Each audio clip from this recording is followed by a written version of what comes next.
On line قرضی دیے جاتے ہیں،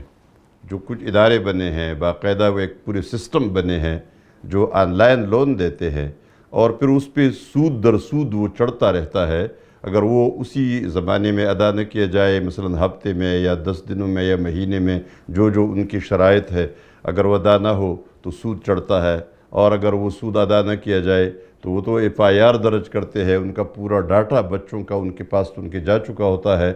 یہ ایک ایسی چیز چلی ہے کہ ہمارے بچوں اور بچوں کو سود کی عادت ڈالوائی جاتی ہے۔ اس سے اپنے آپ کو بھی بچائے، اپنے بچوں کو بھی بچائے۔ یہ جو ان کی سود ہے، یہ حرام ہے۔ یہ جتنے بھی ایزی پیسہ کے ذریعے جو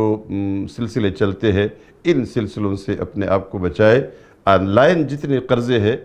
یہ معمولی ضرورت پڑتی ہے، اور ہمارے بچے اور ہماری بچے ادھر سے آن لائن قرضہ لیتے ہیں اور پھر واپس کرتے ہیں، یا واپس پھر کر سکتے یا نہیں کر سکتے۔ اکثر بچے پھر ایسے قرضے بھی لیتے ہیں، اتنے لیتے ہیں کہ پھر اس کو واپس بھی نہیں کر سکتے، اور جب واپس نہیں کر سکتے تو باپ کو پتہ بھی نہیں ہوگا، ماں کو پتہ بھی نہیں ہوگا، ادھر بچے نے کافی قرضہ چڑھایا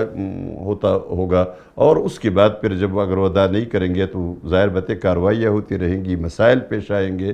بچوں اور ماں باپ کے درمیان لڑائی جھگڑے یہاں آنا شروع ہو جائیں گے۔ اس لیے اپنے بچوں سے بھی میں یہ کہتا ہوں، اپنے بچیوں سے بھی یہ کہتا ہوں کہ یہ آپ کی ضرورت اتنی نہیں ہے معمولی کام کے لیے۔ آپ اپنے ماں باپ کی طرف رجوع کریں، آپ اپنی ضرورتوں کے بارے میں اپنے ماں باپ کو بتائیں، نہ یہ کہ آپ آن لائن قرض لیں۔ سودی قرض لینا یہ اللہ کے ساتھ جنگ ہے، یہ آپ کو بڑا گناہ ہوتا ہے، اور یہ گناہ آپ کے ماں باپ کے کھاتے میں بھی چلا جاتا ہے۔ اور ظاہر بات ہے اگر ہم یہ کام کرتے کرتے دنیا سے رخصت ہو جائے تو اللہ کے ساتھ جنگ کے دوران جب ہم دنیا سے چلے جائیں گے تو ظاہر بات ہے ہم دوزخ میں جائیں گے، ہم آگ میں جائیں گے، جس سے ہم ہمیشہ اللہ کی پناہ مانگتے ہیں کہ اللہ ہم سب کو، ہمارے بچوں کو اور ہماری بچیوں کو دوزخ کی آگ سے بچائے۔ اور سود لینا اور دینا دونوں دوزخ والے کام ہے، اس لیے اس سے اپنے آپ کو بھی بچائے اور اپنے بچوں کو بھی بچائے۔ لا الہ الا اللہ، لا الہ